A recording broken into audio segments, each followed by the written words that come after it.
Charm chats with Kendra and Kat. Just a couple of girls talk about this and that. Get familiar with Blue and the charmed ones too. Charm chats. Welcome to Charm Chats. Yo! What? It is episode 112. Oh, Blue says hi. Hi, Blue. Hi, Blue. So we are at episode 112. We are in the second half of the first season. What? I can't believe we've been doing this long already. Yeah, it's a little nuts. It's a little weird. A little bit. But it's also exciting, and I'm very, very excited. Indeed. Super duper. So this episode is The Wendigo. Uh-huh. And it aired on February 3rd, 1999. Now, I will admit, rewatching this episode, it was way better than I remember it being. Yeah, because you were pretty negative on this one. Yeah. I think the first time that I watched it, I might have just been in a really negative headspace, and so, therefore, it annoyed me. But rewatching it, I actually really enjoyed it. That's good. So, yeah. Yeah, because this is one of the ones that remains, I think, the most intact in my memory. Mm-hmm. From this season, at any rate. Like, I know there were other episodes that I remember a little better, but from this season, I think this is probably the most strong. Mm-hmm. Although I did still forget some things. Yeah. All right, so we're going to start right away and get into it? Yeah. All right, so we start with a lovely full moon shot. Ooh. It's nighttime near a park. Ow. Mm-hmm. Piper. Poor, sweet, innocent Piper. Yeah, she's gotten a flat tire. Ow. She's talking to Phoebe on the phone, and she is wearing a brown jacket over a gray turtleneck sweater with a line detail on the bust, and pants that were either white or light gray. Couldn't tell nighttime. Yeah. You know. So she's on the phone with Phoebe, saying that she knows what a jack is, but doesn't know how to use it because she's never gotten a flat tire before. Which is fair. She's only like 25. Something like that, yeah. Like, I'll admit, like, I've never gotten a flat tire before. I've gotten a flat tire, but there's always been someone there to... Yeah, I've never gotten a flat tire by myself. I've always gotten a flat tire when someone else has been with me. Mm-hmm. But I can honestly say, I know how to change a flat. I just cannot physically do so. Yeah. I do not have the physical strength needed to take off the lug nuts. Or jack up the car. My problem is that I have wheel locks on my wheels. Okay. Designed so that, you have to have the specific bolt to unlock them so that people won't steal your tires. Alright. That's... Mm-hmm. Sears sells them. They're handy. Well, I mean, it makes sense, because tires are expensive. I know. But it just means that it was really difficult for me to, get out the spare and do that shit. Mm-hmm. It's tough having to change a tire when you've never done it before. And there isn't anyone with a little more physical prowess than you around. Mm-hmm. Well, someone with more physical prowess who is going to help you. Yes, that is indeed a caveat. Yes. So, we get a quick shot of the sign for Quake, and we see that Phoebe and Prue are at the bar inside Quake. On the phone. Mm-hmm. And Phoebe is in a pink V-neck top and a leather jacket, and Prue is in a purple tank top with vertical line detailing, and we do see just a little sliver of a bra strap coming out from the edge. Ah, yes. At least in one shot. I thought it was funny. Mm-hmm. You know. Yeah, it was kind of a cable knit thing. I'm pretty sure. The purple tank top? I thought so. I don't think so. I would have written that That's down. what it looked like on Netflix. But I had to watch this episode twice because I watched it at lunch on Friday, and then I watched it when I got home. I thought it was kind of sparkly. Mm. It has a line detail on it, but it's not cable knit. Oh, okay. Up and down lines, but it's not cable knit. It's really thin, too, Ribbed. apparently. Yeah, ribbed. There you go. That's a good wording for it. So yeah, vertical line detailing. So it's kind of ribbed. Yeah. Mm-hmm. Ribbed works. While she was getting ribbed by Phoebe. So, Phoebe says that she used to date a mechanic. Of course she did. Uh-huh. It seems like sometimes they're just like, how does Phoebe know this thing? She had a boyfriend. Yeah, absolutely. Because I think in one episode she's like, oh, I recognize this car because my boyfriend had one. I think that's in this episode, actually. Yeah. Yeah, this is later in this episode. Yeah, it might have been the mechanic. Who knows? But yeah, so she says she used to date a mechanic, and she walks Piper through it, saying that she needs to use the handle to turn the jack. And Piper says that she doesn't think she has a handle, but that there's a long wooden spoon in the back of the car. Phoebe naturally is like, no, Piper, that's not going to work. Yeah. Piper doesn't listen. Absolutely. Goes to get the spoon, ratchets it up once, and on the downstroke, it breaks. Yes, but the funny part, so we have, my note says, cut back to Phoebe, who says that's not going to work, and lets Prue know what's going on, and we see a waitress in a very short black dress, apparently indicating that their table is ready. Yeah. Like, I looked at that dress and I went, okay, so nice to know that Quake doesn't have a dress code either. Yep. Oh, man, the 90s, when it didn't matter what you wore to work. Apparently. Mm-hmm. So long as you wore clothing. Absolutely. So yeah. So Piper gets the spoon, she breaks the spoon in the thing, and it breaks at an angle. Yes. Yes. At a very yes, distinct I noticed. I noticed angle. what you were about to bring up. Yeah. So Phoebe, of course, tells her to stay there, that they'll come and get her, and Piper says she can figure it out on her own. Phoebe then reminds her that she's stranded all alone with only a broken spoon for protection, and Piper reminds Phoebe that she has the power to freeze, which is apparently better than mace. And I was like, is it? Is it really? And so I started making a pro-con list, and I only got 2 items. In favor of freezing, which is 1, you can't use it on yourself accidentally. True. Very true. Which is a problem with mace. Yeah. And 2, no lasting damage. Don't know if that's a pro or a con.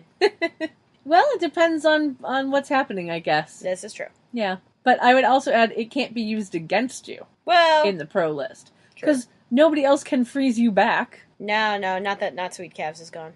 Yeah, exactly. R.I.P. No, do not R.I.P. No. R.I.A. A being agony. There you go. It's rest in pieces. Oh, yes. Little bitty pieces. Teeny tiny, itty bitty. Well, it's more like R.I.V. because he's in the void. Or R.I.L. Rest in locket. Yes. There you go. Limbo. Yeah, that works too. Or P for purgatory. That might work, yeah. Mm-hmm. But yeah, so Piper says she has to go before her battery dies because she has to call the auto club and that she'll meet them at Quake in a little bit. And Phoebe tries to get her to wait, but Piper has already hung up. Yes, because she apparently has a handle on the situation. She doesn't even have a handle. Yeah.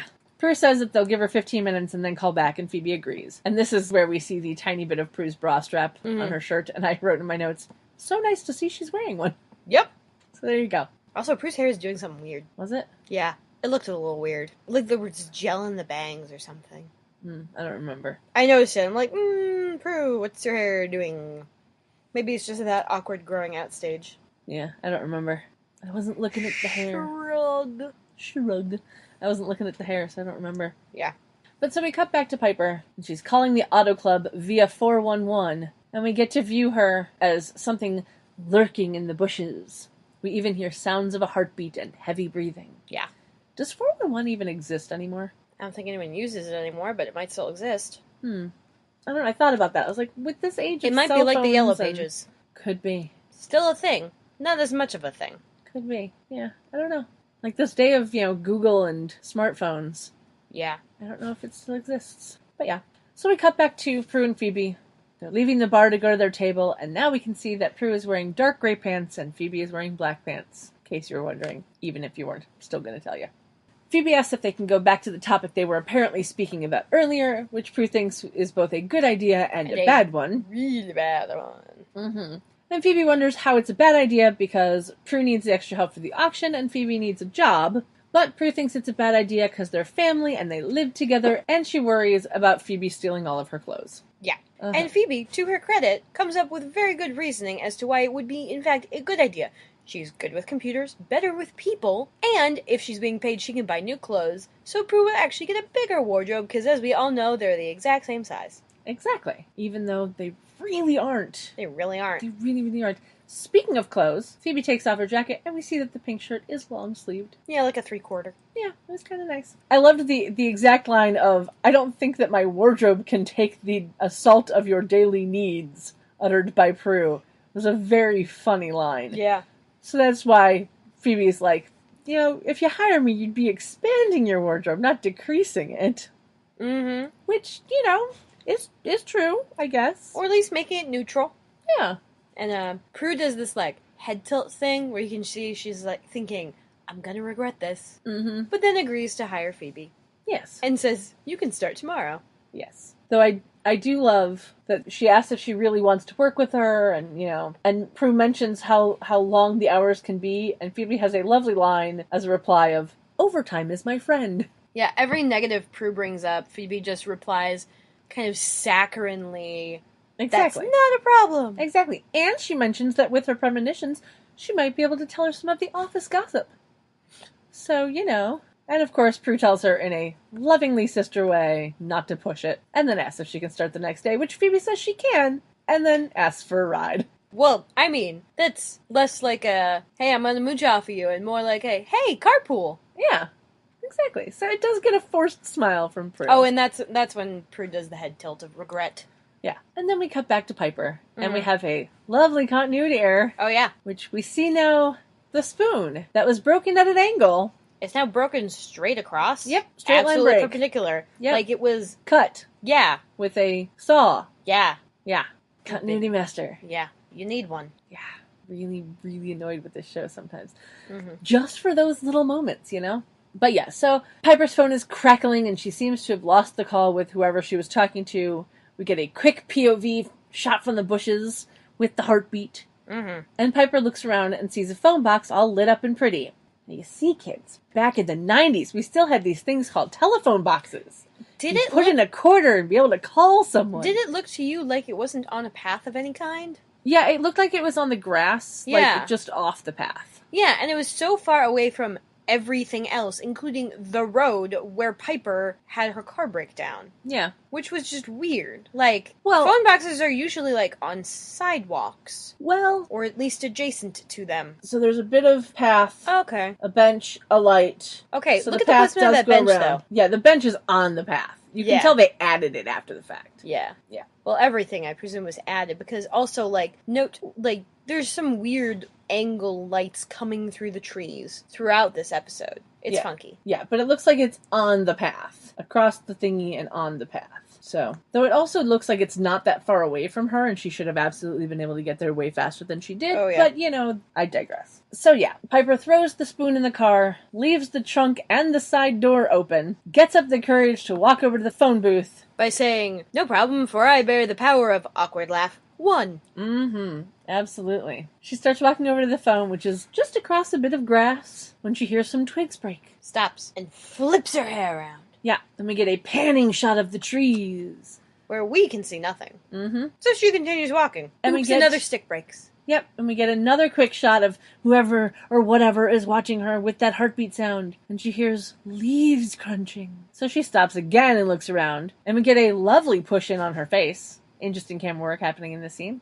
Yeah. We see her squinting into the trees, which is just funny because I was like, you do not have Prue's power, stop squinting. Then we get a shot of said trees and a POV with the heartbeat sounds, and then a large hairy creature in the bushes. Piper takes off running towards the phone box, and we get a quick cut to the creature, which now has yellow eyes, and then quick cuts between Piper's face and her feet.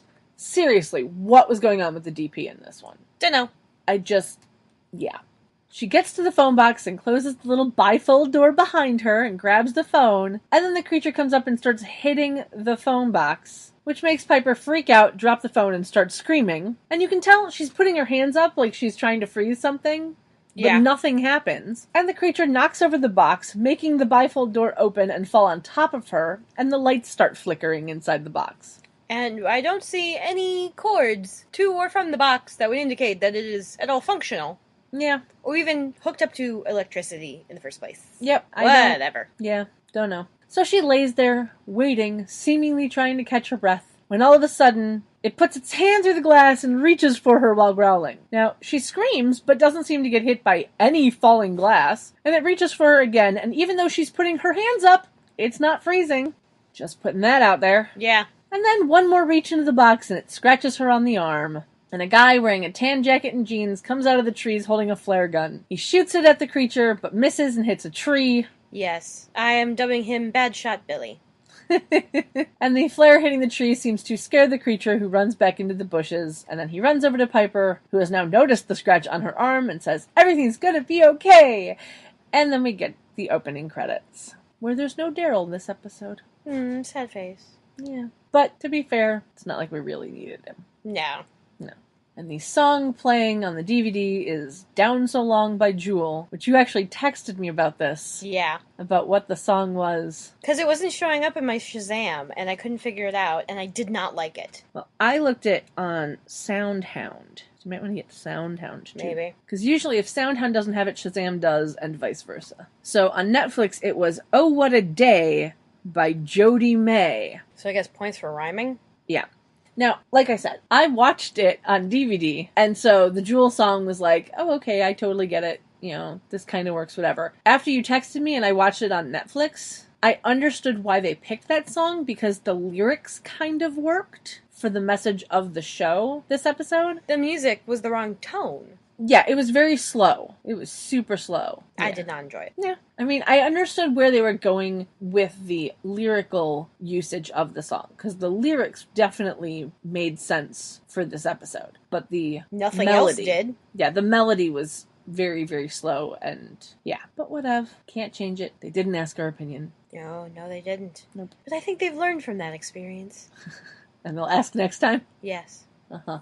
Good luck with that. Yeah, I know. So then we get a nighttime bridge shot and some different skyline shots and a very predominant shot of the port of San Francisco before we get an ambulance showing up at the hospital. Prue and Phoebe walk up to reception holding hands and ask for Piper. Sisters hold hands like that. It was adorable. Like, they do it a lot in this show. Yeah. They hold hands because, like, they're running somewhere and they just need to make sure they don't lose each other, and it's super cute every time. I love it. Absolutely. And Andy's there, wearing a dark suit jacket, blue shirt, dark tie, and black pants, and it's not as ill-fitting as normal, so it's nice. This is true. Yeah. Prue thanks him for calling them, and he says that Piper's like a sister to him, too. Aww. And leads them to the room where the doctor is putting a bandage on Piper's arm, and Piper is freaking out at the amount of blood coming off the bandage. The amount of very fakely colored blood. Yeah, it was a bit... It's very orange. Yeah, it was a bit bright, that blood. Yeah. Bit bright. And Prue and Piper try not to react to it, but Phoebe does a oh my poor god. job. She says, oh my god, and Prue very lightly taps her with her shoulder, and she goes, are you okay? Uh-huh. Yeah. So Piper says that she's fine, but tells the doctor that if she passes out and needs a transfusion, that her blood type is the very rare AB negative. Now, I looked this up. AB negative accounts for only 0.6% of the population. Mm-hmm. AB positive is only 3.4%, which is still quite rare. Mm-hmm. So approximately 85% of the U.S. population has A positive, B positive, AB positive, or O positive blood types. Yep. Because Rh negative blood types are much more rare. Yeah. And also, for many years, O positive was thought to be the universal donor type, but it actually turns out that O negative is the universal type, but it's super rare. So if you happen to have O negative blood and have the ability to donate blood, you should totally do so. Yeah. I don't know what blood type I am, but I also can't donate blood because I've had cancer. So, yeah. There's that.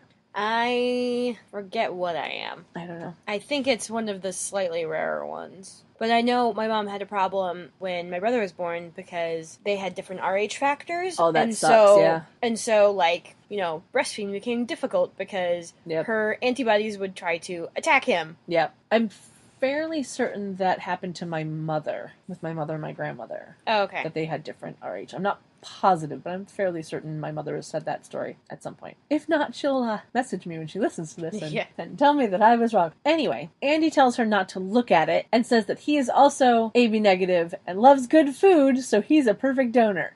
Now, I remember when I first saw this, my headcanon became a thing before I even knew that headcanon was a phrase that existed. Yeah. But when Andy says that she's like a sister, and then they turn out to have the same blood type, you're like, oh, actually sister. Yeah, I was like, maybe they're related. Because, you know. Well, from a certain point of view, that does make sense. Yeah. Although, I don't think it, I doubt it highly, but it was just a funny headcanon that I had, you know, the first time I watched this episode, that I was reminded of when I watched it this time. Mm-hmm. But yeah, so Andy saying that he's the perfect donor gets a glance and a smile from both Prue and Phoebe. And Prue asks if she's getting stitches, but the doctor says it's not that deep. And Piper lets out an ow, which made me remember when I was going through getting my portacath taken out. Mm-hmm. They had to have me under general, so I was wide awake while they were cutting into me and taking it out. And as he's pulling, because, you know, it had been in my chest for nearly a year, almost. It had been there for many months. And so, you know, your body works its way around it. So he had to move stuff out of the way to try and pull it out. And as he's pulling, I'm laying on the table going, ow, ow, ow, ow. And he stops and he goes, am I hurting you? I'm like, no. If you're hurting me, I'll scream. And he goes, saying ow makes you feel better? And I was like, yes. He goes, okay, continue. And he goes back to pulling him. Ow, ow, ow. So that Piper's little ow there made me remember that. It was a stupid little memory, but it made me smile. Mm-hmm. So yeah, And so the doctor tells her to follow up with her doctor in the morning, keep it dry, take some aspirin for the pain, and she'll be fine. And Piper, through gritted teeth, comes back with, easy for you to say. And the doctor says that she's good to go, but needs to sign a form, which Prue takes. And everyone leaves the room, except for Phoebe and Piper. Yeah. And Phoebe puts her arm around Piper and they walk out of the room. And she asks why Piper didn't freeze the creature, and Piper reminds her that her power doesn't work outside the room she's in. Which still doesn't answer why the thing didn't freeze when it broke the glass and she had her hands up, but, you know, just saying. Yeah. Bit weird. A la convenience, one might say. Yeah, in fact, we do. Uh-huh. And as they're walking, Piper sees the guy that had the flare gun, and we now see he has a plaid shirt underneath his jacket. And we learn that his name is Billy. And in real life, the actor's name is Billy. Billy Jane. Was it? Yeah. And he doesn't have a lot of acting credits. In fact, the last thing he was in was The United States of Terra. Like with Toni Collette. All right. So that was a few years ago. But he's apparently still alive. Just Billy not Jane. been acting lately. I know him from something. What do I know him from? Oh, Parker Lewis Can't Lose. That's what I know him from. Uh-huh. And just one of the guys! Oh my god, I forgot about that movie. So, you know the Amanda Bynes movie, She's All That? Yeah. It was basically a remake of Just One of the Guys. Which is 12th Night. Well, yes. But while it is very much a dated movie since it came out in 1985, Yeah. it was the first, quote-unquote, of its kind, because it was a PG-13 movie, and you got to see her boobs at the end. Oh, wow. Yeah. Wow. Sorry, I just looked her up, and she is like... Who? The lead actress from Just One of the Guys is Joyce Heiser. She was born in 1957. Oh, wow. Yeah. I was like, holy crap. It's just, She was nearly 30 then. Yeah. Time of that movie. Yeah. Crazy pants. And she was still acting on and off. She hasn't done anything in a couple years, but... Dude, she was on an episode of CSI in 2011? Apparently. I didn't know that. Oh, shit. What season was that? Season 12, episode 4. I will have to look up and rewatch that, because I don't remember that. But yeah, you get to see her boobs at the end, and it was a PG-13 movie. She was 28 in that movie. Oh, he was Brad on Silver Spoons. Didn't know that either. I wouldn't have done that either. So. Well, yes. It was a bit before your time. Well, it was a bit out of my purview. Yes. Not necessarily not of my time. Well, it was 85 to 87, the Silver Spoon. Well, I mean, I've heard of it. Yeah. I'm aware it was a thing, but I was never all that inclined to watch it. Yes. Whereas, like, I've seen a bunch of Married with Children. Well, that was in the 90s, Married with Children. I think it started in the 80s, didn't it? Married with Children was 87, yeah. But that one was on for, like, 10 years. Yeah. So. Yeah, the guy who played Al Bundy almost got a role in, like, A Few Good Men or something. Mm-hmm.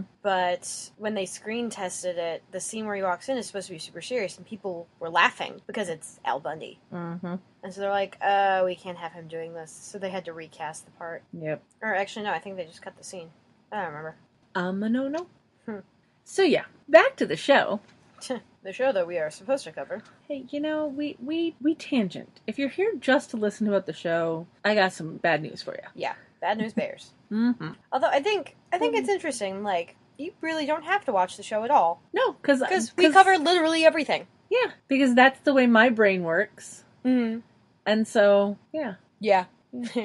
So you don't have to worry about having that feeling where they're like, but they didn't talk about this! Because we did.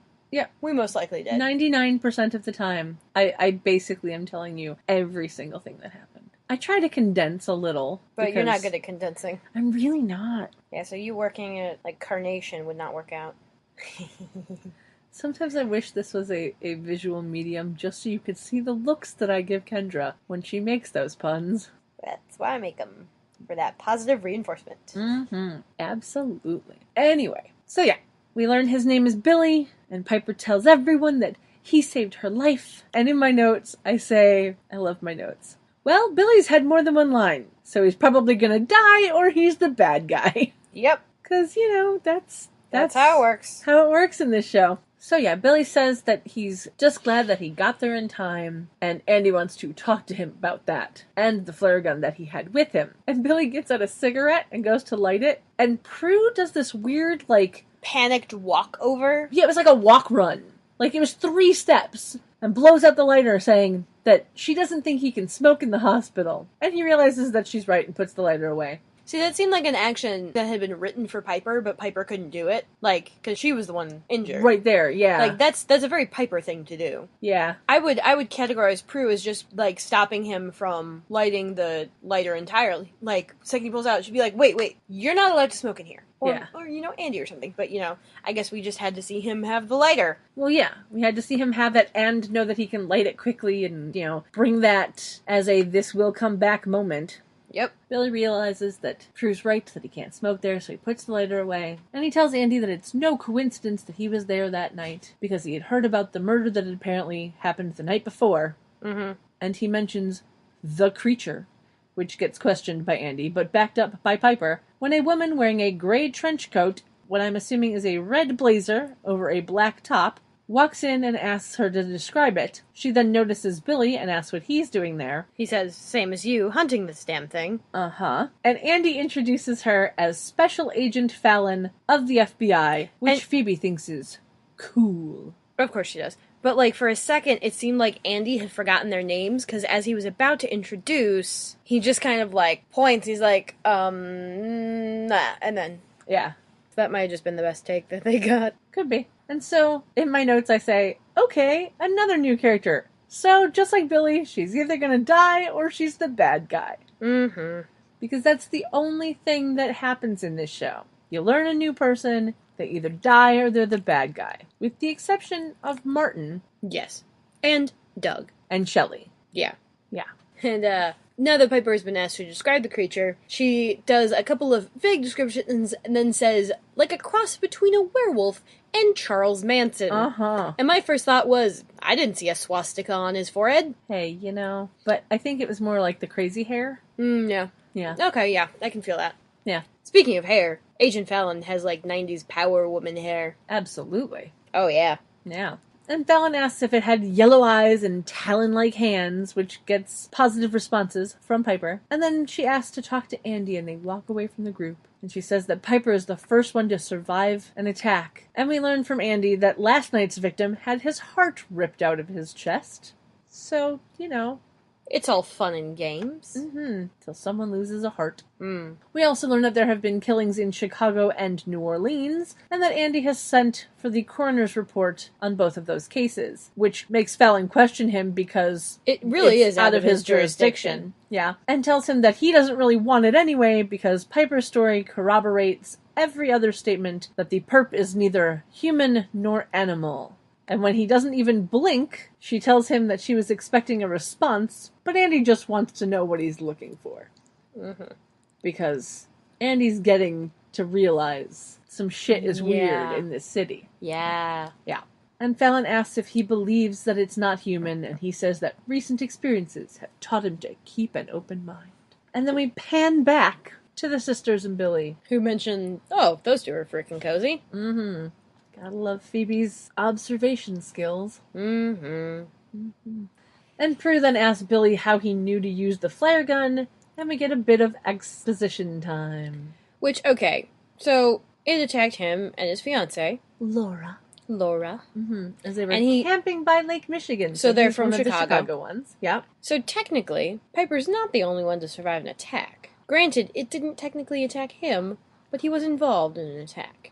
Uh-huh. So this is just me being pedantic because I can. Well, but she was the one being attacked and survived. This is true. So she is the first one to survive an attack. Back to exposition time, when we've learned that it's afraid of fire, because as they were camping, Billy grabbed a log from the fire, it freaked out and took off, but not before ripping out Laura's heart. Poor dude. Sad, sad face. Sadness. So he says that he's come to kill it, and we get a quick, non-reaction shot of each sister. Seriously? Like, no emotions? None. None at all? None. Yeah. Zippo. Mm-hmm. Like his lighter. Ugh. She has laid her head down on the dog. Yeah. And then we cut to the manor the next morning. Hey, look, there's that swan thing again. I really don't remember seeing it this much, but apparently I was not as observant the first time I watched the show, so... Well, no, you've had time to grow into that nitpickiness. I have, Yeah, I have. Actually, let me really quickly. Let me see if it's still a thing. Oh, apparently nitpickersmn.com, but that's nitpickers with a Z. They do head lice removal. Ha! Huh. So glad to know that now. Mm-hmm. Nitpickers.com no longer exists. That's kind of sad. A little bit. You will carry on their tradition, though. I will. I was a registered nitpicker for many, many a year. I had over 1,000 entries. Of course you did. Yep.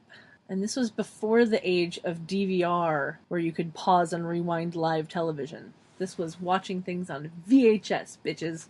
Oh, yeah. Or just watching live and catching it. So, yeah. So the next morning, Piper's sitting at the kitchen table wearing a white top and black pants with a large bandage on her arm, looking through the Book of Shadows. Mm-hmm.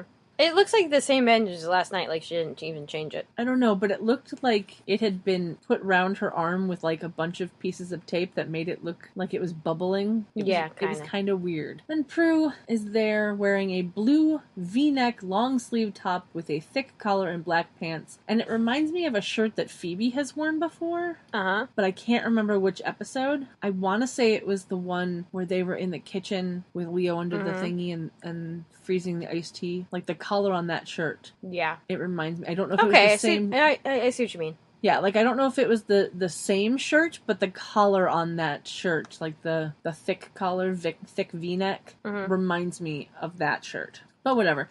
She puts down a cup of coffee and walks over to the cabinets. And Piper thinks that the creature is demonic, but Prue tells her to let Andy and the FBI agent handle it. Mm-hmm. And of course, Piper says that she can't because it tried to kill her, and she thinks it's no coincidence that she got a flat tire. It still could have been. It still absolutely could have been, but who knows? Then we see oatmeal boiling on the stove, and Prue uses her power to turn the knob, and it instantly stops. Yeah. Like, that was instantaneously. fucking weird. But can I just ask, why is this not personal gain? Because apparently when they use it for their daily lives, it's not. Yeah. Okay. So Prue walks over to it, and as Phoebe walks in, wearing a brown suit with black trim over scalloped edges, too, on that collar. Yeah, over a black top that looks like it has hook and eye closures up the front. Mm-hmm. She clears her throat and wants to show off the outfit, to which Piper says it's a nice outfit, and Prue says it's very corporate. Which made me laugh, because I was like, Prue, what do you know about corporate? Yeah, you have don't worn wear see-through shit. Like, seriously. And Phoebe says that she has to impress her new boss, meaning Prue. It's cute. Which gets a smile from Prue. It's also cute. Yeah. And she is spooning the oatmeal into a bowl. And it's it looks very, super very gross. goopy. Like, I legit, in my notes, I said, it looks super gross, like the slop they forced kids to eat in Oliver Twist. Yes, it looks like gruel. Yeah, it really, really does. It was gross, super gross. And I don't like oatmeal to begin with, so it was gross. Phoebe asks how Piper's arm is, and she replies that it itches. And of course, this worries Prue, because, what if it's infected? Mm-hmm. But Piper blows her off, Never mind that Piper was definitely told to check up with her doctor in the morning. Yep. Which she clearly has not done. Absolutely. And Phoebe pours herself some coffee, and Prue puts the bowl of oatmeal on the table for Piper. And then Phoebe has a cute moment where she says, while we're at work... Ooh, while we're at work. Yeah. And then she shudders. It was very funny. But we have a moment of continuity error. While she's saying the first, while we're at work, she's holding the coffee cup in her left hand. And when she says, whoa, head rush, the cup is in her right hand. Mm-hmm. Just saying. Oh, hi, Blue. Your snoot is out. You trying to get comfy? Can I cover your snoot? She's either gonna cover it or she's gonna boop it. Maybe I'll do both. Anyway. Sometimes I wish this was a video podcast, just so that people could see the adorableness that is Blue. Yes. But if you follow us on social media, you know the adorableness that is Blue. Yes. Instagram.com/charmchats. Oh, yeah. Twitter.com/charmchatspod. Yeah. Yeah, because Twitter gets Instagram, so. Mm-hmm. Tumblr.com/charmchatspod. Technically, it would be charmchatspod.tumblr.com. True. Yeah. Okay, so Phoebe tells Piper not to go after that thing alone, and Prue says not to go after it at all, because the only innocent to protect is Piper. Yes. And Piper says that she, thought she was gonna die, and all she could think about was never seeing her sisters again, when out of nowhere comes Billy to save and protect her. Uh-huh. and that even though the thing took away the person he loved, he's still trying to kill it. She can't just do nothing. And Prue asks her to promise not to do anything until they're all together, and we get no reply for a beat, and they both stare at her. And they do eyebrows. Yeah. It was cute. Before she mouths, okay. Yeah, and Prue and Phoebe kind of have color-coordinated mugs. Like, Phoebe's mug is red, and Prue's mug is blue. Yeah, and Piper's is green. It's adorable. Yeah. Well, I mean, Prue and Phoebe have the color-coordinated mugs, and they're both holding them up at one point. I'm like, those kind of match their outfits. Yeah. And Prue says that she'll meet Phoebe outside, and she leaves. And Phoebe promptly says, reveals that she is freaking out about working for Prue. Yeah, because she's, worried that she's going to disappoint her or screw up and make her look bad. And apparently her resume is only 3 sentences long. For a reason. Yeah, but not sure how that's possible if she was supposed to have 3 jobs to keep up with her social calendar in New York. But it was a funny line, so I'll let it slide. Yeah. Well, I mean, those might have been under the table. Maybe. Because knowing Phoebe, like, no marketable skills, it's more than likely she would have just gotten stuff under the table and not been able to put it on her resume. Or, like, maybe she was fired and so she can't put it on for that reason. Because otherwise people would be like, hey, why were you fired? And she doesn't want to explain it. Yeah. There's a multitude of reasons, I feel. Yeah, I guess so. All right, fine, I'll allow it. But also, like, a resume can't be 3 sentences long. No. Like, it just physically can't. No, it really can't. Which means she also doesn't know how to write a resume. Yeah. But Piper says that Phoebe is one of the smartest people she knows and that she's sure she'll do great, which seems to make Phoebe feel better. And she kisses Piper on the top of her head, thanks her, and leaves. And Piper turns to a page somewhere in the middle of the Book of Shadows and sees a sketch of the creature that attacked her. And there's a tan bookmark at that page for some reason, and we learned that it's called a Wendigo. And now we get exposition time from me. According to the trivia section of IMDb, the Wendigo is a mythical creature appearing in the mythology of the Algonquin people. It is a malevolent, cannibalistic spirit into which humans could transform or which could possess humans, and those who indulged in cannibalism were at particular risk, and the legend appears to have been reinforced of this practice as taboo. And this just makes me remember that one episode of Supernatural, which, as a show, I started watching well after I'd finished watching Charmed, and they called it a Wendigo. Yeah. And for some reason, that pronunciation just makes me think Wendigo Homecoming Warrior. Like Wendy Wu Homecoming Warrior. And so I decided I was going to call whoever was the Wendigo Heart-Numbing Warrior. Nice. Heart-numbing warrior, more like. Both. I got one. Yeah. I got a pun in there. Yeah. I'm proud.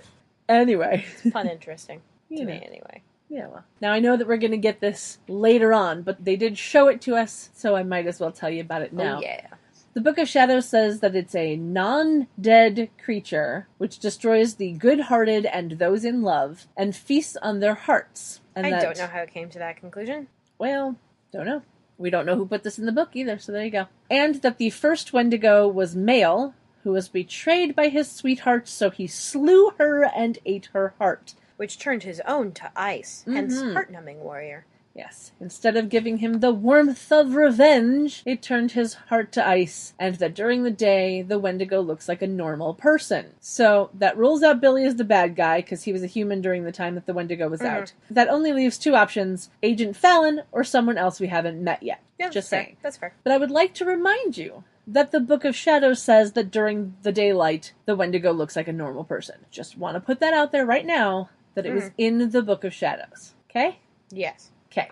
So we cut to commercial break, and when we come back, we have the exterior of Buckland, and we see Brown Suit Lady walking by herself away from the building, and Red Umbrella Lady is walking toward the building with what looks to be the person that had the feathers in her hair. I mean, I could be wrong, but that's what it looked like. And then we cut to Phoebe and Prue in the storeroom looking at some auction items, and Phoebe's holding a clipboard, and she says, lot number 102 is a lamp estimated at $2,500. $2,500. It has an adorable line of, What? It doesn't need light bulbs? Yeah.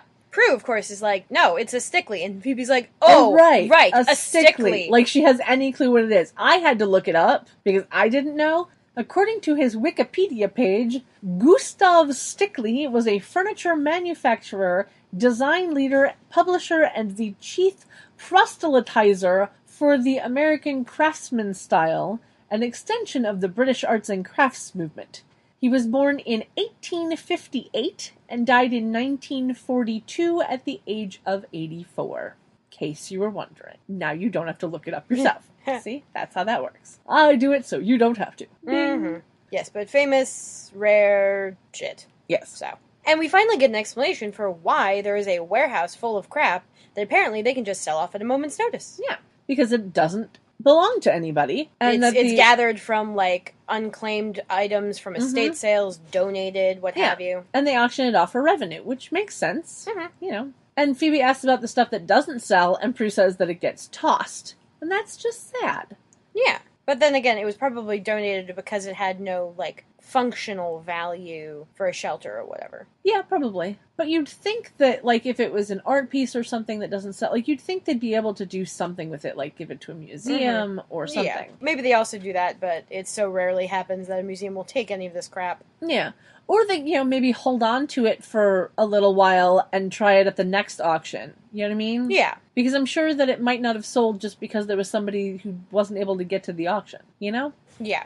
I don't know. I don't know much about auctions, but whatever. So then they go on to the next lot, which is a gold bracelet estimated at $375. And Phoebe says that she'll take it if no one wants it, which I thought was very funny. But Prue shuts her down and mentions that it's inscribed with the initials T and L. And then she says she's going back up to appraisals and will meet Phoebe back at her office, where Phoebe says that her mid-morning coffee will be ready and waiting. And as Prue walks to the door, Phoebe picks up the gold bracelet and has a premonition of a car driving off a cliff. Well, before that, she's like, I think this is really going to work out, Prue. Like, this is great. I get a great feeling, which, you know, really drinks the fuck out of that. Yeah, absolutely. And then she has the premonition of a car crash in which a bracelet is thrown from the car. Yep. That bracelet. Yep. And she catches Prue and tells her that she just had a vision and that she thinks she's supposed to figure out who the bracelet belongs to. And Prue's all like, no, no, no. And Phoebe's all, I can't help it. And Claire walks in. She's got a black suit with gold buttons.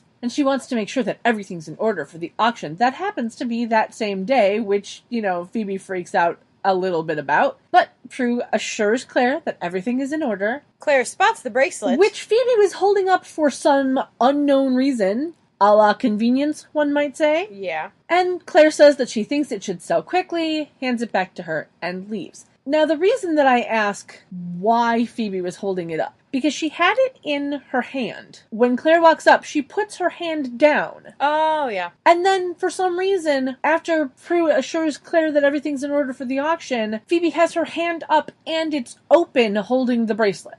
Dunno. I don't know. No. Yeah. But it's definitely an a la convenience thing as to Claire seeing the bracelet, because there was literally no reason at all whatsoever why she would have seen that bracelet. Like, if Phoebe had just left her hand down, wouldn't have been a problem. But whatever. So then we cut to the exterior of Quake, and there's no people at all. It looks like it's closed. And inside, Piper and Billy are there, and he's now wearing a dark red polo shirt under his tan jacket. And Piper is still in the same outfit. And Billy asks Piper what the creature is, and she says it's called a Wendigo, and then she goes on to give the exposition that I have already given, so I'm not going to repeat it. And he's suitably impressed by the fact that she's learned all of this, and he's apparently been chasing it for months. 2 months. Yes. And she's already learned all of the things he knew, plus some. And she's like, I read a lot. Yeah. Billy asks why it went after Piper, asking if she's in love, and she says no, unfortunately, so it must be attracted to something else. And I love my notes. I went, so at this point she doesn't think she's in love with Leo? Got it. Denial's a river in Egypt. But that was last episode. Yep. I love my notes. It's great. And Billy asks if it could be after Beauty, which embarrasses Piper a bit, and he says that it's she reminds him of his fiancée. Which, you know... It's only been 2 months since he lost her, and he's hitting on someone? Yeah.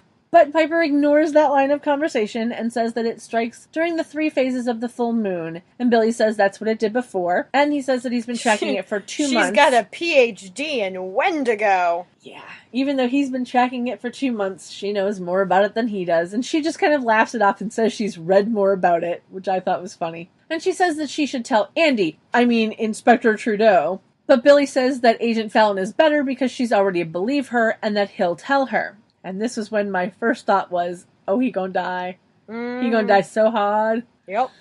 They both stand up and Piper has a bit of a dizzy spell, which she brushes off as having stood up too fast, and asks Billy to call her after he sees Agent Fallon, to which he agrees. Piper says that she can help, but can't tell him exactly how or why, and assures him that he's not alone. And he says, I know, and brushes his finger over her chin. It was a really sweet gesture.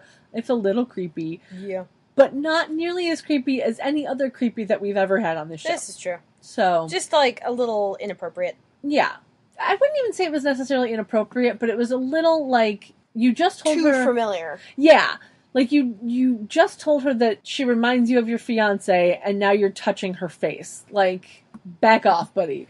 You know? It's clearly been months since he's gotten any. Yeah. But so he leaves, the phone rings, Piper answers it, and we cut to Andy at the police station, wearing a dark blue suit, and he's calling to check in on her. And we see Agent Fallon sitting at the desk behind him. She is in a blue suit with a white shirt where the collar of the shirt is over the collar of the suit jacket. Yeah. It's such a weird fashion choice, but I swear to God that was like a very 90s thing. And they're pretty sharp lapels on that suit and the shirt. Yeah, like the like shirt. kind of 70s. Well, yeah, but like the shirt collar is like a centimeter smaller than the jacket collar. Like it was like near they were perfection. Well, that's because they were probably bought together. Yeah, like, they're but the it was same just, brand. Yeah, it's just a weird fashion choice thing, but yeah. Piper says that she's fine if a little tired, and he says that she should be at home relaxing, and then he gets handed a file. Piper lets him know that Billy is on his way to the federal building to see Agent Fallon, and Andy says he'll let her know, and then tells her to rest up and take care, which she says that she will, and they hang up. And Andy turns around and tells Agent Fallon that Billy's on his way to her office with some information, so she says that she should leave, and then brings up the fact that Andy seems pretty familiar with the witness, and he mentions that he dated her sister. Dated, as in past tense? Uh-huh, because she wouldn't want a lovesick cop on her hands if that's what the creature's after. Yeah. Yeah, every line this actress delivers, it must be the soap opera training, because she was on a lot of soap operas. Yeah. She wasn't really in much else after this. She did a lot of blinking as well, which I don't like. A lot of blinking. All right. And not in the Warlock way. Mm. She's in the Warlock way. What the fuck does that mean? That's great. She is not sweet Gavs. Nope. Nope. But she is not sweet calves either. Very true. Very, very true. But Andy asks why she thinks that's the creature's reasoning, and she asks if he has a better explanation. They use that phrase a lot. You got a better explanation? Yeah, for why it's ripping out their hearts. And he says maybe, because the file that he was handed turns out to be the coroner reports from Chicago and New Orleans, and that all of the victims were AB negative, and that they're killed in threes. The night before, the night after, and the night of. Weird that he doesn't list those in chronological order. Me. That's a me thing. Yeah. Because for me, I would have said the night of the full moon, the night before, and the night after. But he says the night before, the night after, and the night of. Yeah, I think it's weird that you wouldn't list them in chronological order either. Yeah. I list them in the order they happen. Yeah. Unless they don't happen. Dun dun dun. Seen the Crudes? Dun dun dun. Belt. No, I haven't seen the Crudes. It's a bit crude for me. No. Nope, I'm cutting that one out. No, you're it's not. Gone. Don't don't cut it. It's gone. Don't cut my puns. Cut my puns. You cut me. You do not want to cut me, bitch. I cut back. Not in the editing room. In the real room.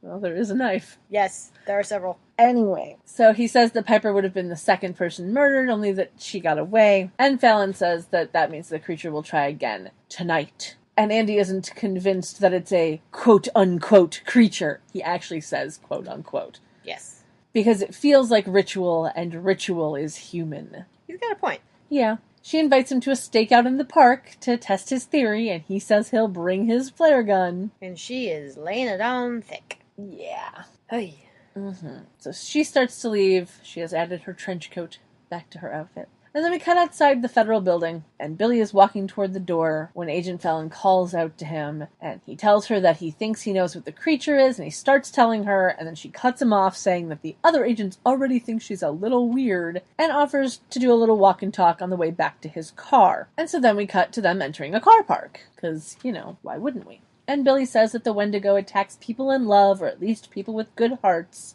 and that it's sort of like an anti-Cupid. It's not. Not so much. And Fallon wants to know how it knows about its victims, and Billy speculates that it might just be instinct. Or because it is human during the day, it might be stalking them, which, is fair. Mm-hmm.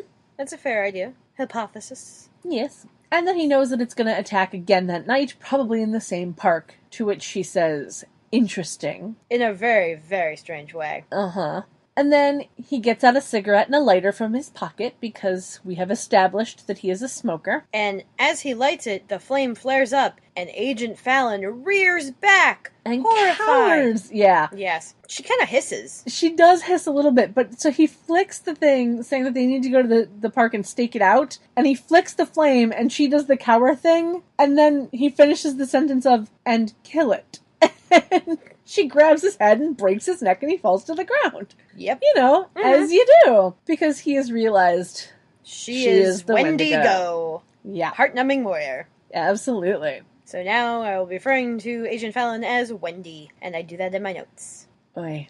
But for some reason, when he's on the floor, she's shown in the background with her hands calmly at her sides, even though they should have been up where his head was, because that's where they were just a second earlier. Mm-hmm. And then she calmly walks away, and the flame is still burning on the lighter in the ground. Yep. Even though it probably shouldn't have been. But then we get a commercial break. Mm-hmm. Yeah, this twist, I remember being really good the first time I watched it, because, like, every time they discuss the Wendigo, they use male pronouns. They're just like, well, because the first Wendigo was a man, so that makes sense. I know, and I know now, like, that doesn't necessarily mean anything. Yeah. They say the first Wendigo was a man who blah, blah, blah, blah. Like, Right. that's not necessarily saying always a guy. Right. Which they discuss later. But now, watching it, I'm like, this was kind of really telegraphed. Oh, yeah. Like, oh, yeah. Holy shit. Absolutely. And then later they kind of make a punchline out of it. Mm-hmm. Oh well. Yeah, you know. But so we come back from the commercial break and we get an outside shot of Buckland which pans to the left. And we get a view of the building that makes it look like they keep forgetting that they're not supposed to show any more than the sign. I took a picture. It's up on the website. I will show you the picture. What do you mean? Hold on. I shall be showing a view of the pictures.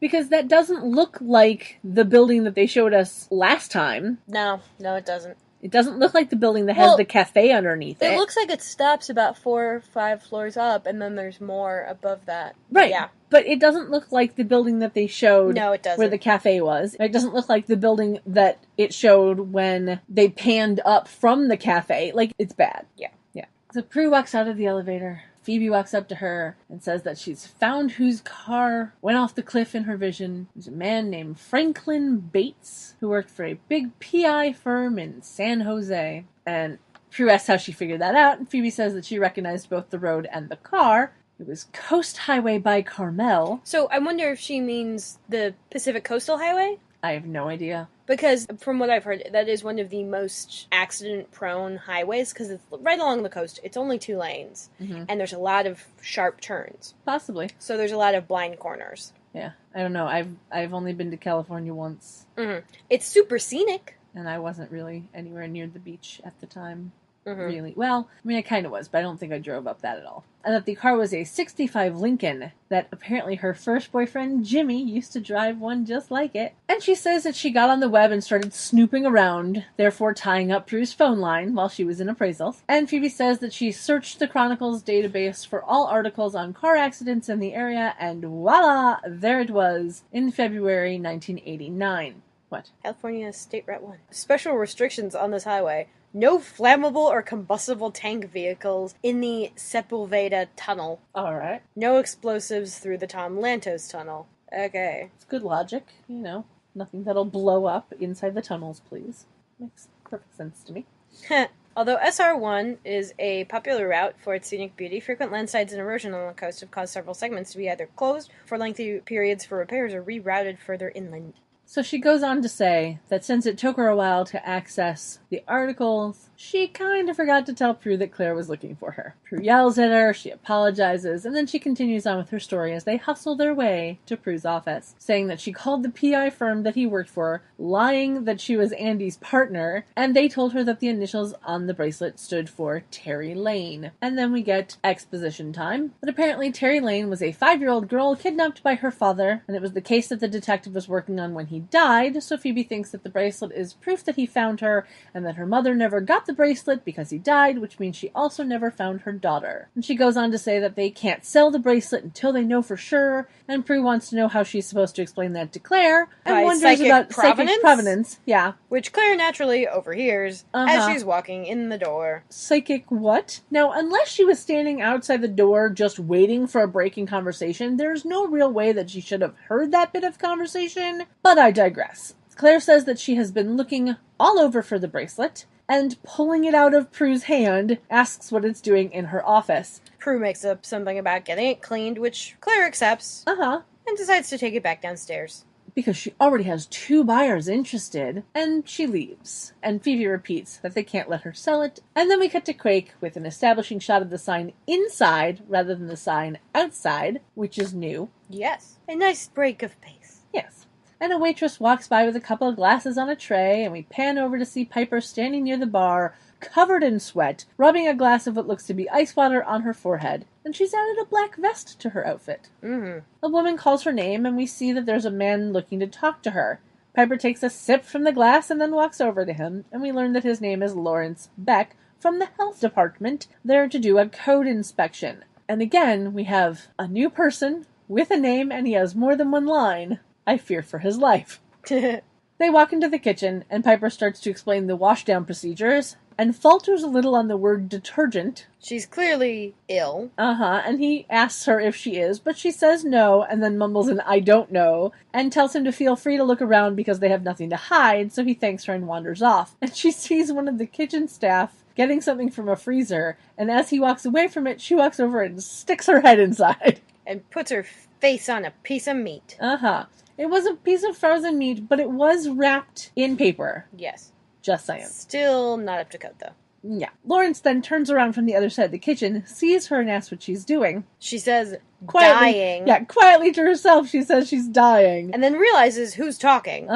And so pops out of the freezer and hands the piece of meat off to a convenient cook nearby and says, chuck this. Chuck that. Oh, chuck that. Yeah, chuck that. Lawrence says that I thought she said chop, and I'm like, that's not the thing you want to say if this was recently on your head. Yeah, no, it was chuck that. And then Lawrence says she's obviously sick and tells her that she better go home before he shuts the restaurant down. So she closes the freezer. He kind of vacillates between being, like, understanding and being like, arr, I'm Inspector Dude. Yeah. This is how you know that I haven't seen this one in a while and I had forgotten how it ended and all that stuff. So this is my notes. After she closes the freezer and walks out, I said, now I wonder, the meat was wrapped in paper. Just putting it to her head wouldn't have harmed it in any way. If anything, it would have helped it to defrost. But whatever. Also, kind of amazed that nothing bad has happened to Lawrence so far. But it's early in the episode and I don't remember how it ends. Spoiler alert, he lives. Yeah. And I don't think we ever hear from him again. Nope. So that's yet another one on the list. This is not a Ratatouille situation. Yes. So we can add that one to the list of people with names who seem to live. I'm not keeping that tally, but if you at home are, please let me know. That'd be a fun tally. A very short tally. Yeah, well. Yeah. Yeah. Not Rice-A-Roni Streetcar. Yeah. Which I don't think we get any of in this episode, and I'm really sad about it. No, I think the next episode we see a canon streetcar. It's canon. Well, all streetcars are Rice-A-Roni Streetcars. Yes, so. But this one had the canon add-on. Yes. And I like to say it's canon. That's fine. But I'm not keeping a separate tally for canon and Well, yeah, Rice-A-Roni. I know that. They're all just streetcars. So yeah, so then we cut to the car park, where we see a gloved hand picking up the lighter that Billy dropped, which is now not It probably flaming. ran out of butane. Yeah, and someone else is taking pictures of Billy's body, and Andy shows up in the scene, and Fallon calls to him because she was standing there. He walked past her without noticing her for some reason. He asks what happened, and she says that she went there to meet him and found him like that, and he asks how Billy died, and she replies that the coroner hasn't said, but that it's definitely homicide, and because it doesn't fit the MO that they've been dealing with, that it could be random, and Andy just isn't buying it. And in my notes I wrote, sometimes he can be a smart guy.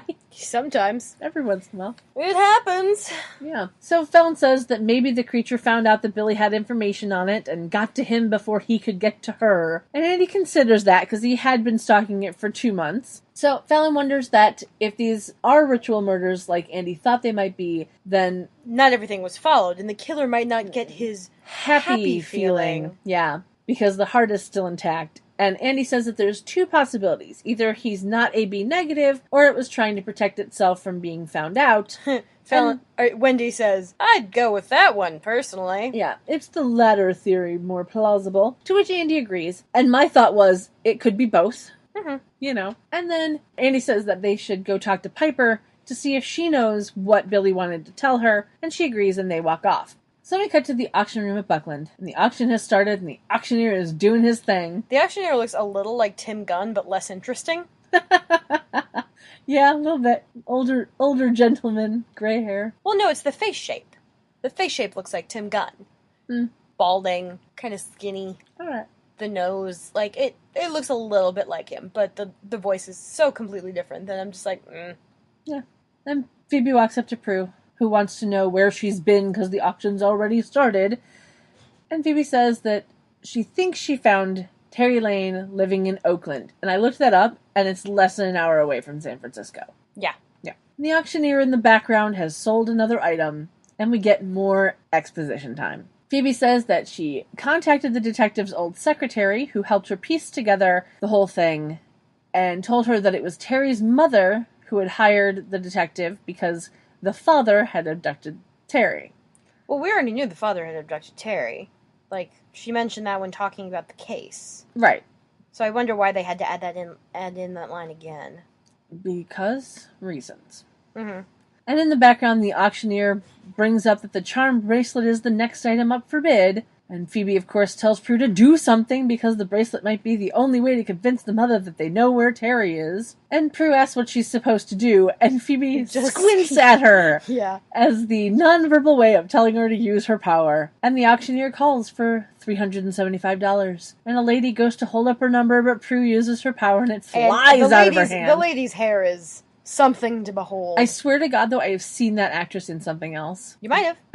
But I couldn't. You know how these shows are. Yeah. Like, they get a lot of bit parts that they do once, and maybe they do a bunch of other shows. Yeah. So yeah, auctioneer calls for $375 again, and more people try to bring up their numbers, and Prue uses her power to knock them to the floor. And then he calls for $375 once more, and every time someone holds up their number, she uses her power to knock it out of their hand. And I love the sound effect for that, away. like the shum, shum, shum. Yeah. And we get a quick, "You go, girl," from Phoebe. It was cute. And the auctioneer brings the price down to $300. And everyone kind of looks around like, what the hell is going on? No one does anything because they're afraid to get their paddle taken out of their hands. Yeah. And so he calls for that a couple of times. And then when there's no response, he glances over at Claire and then moves shrugs. on. Yeah.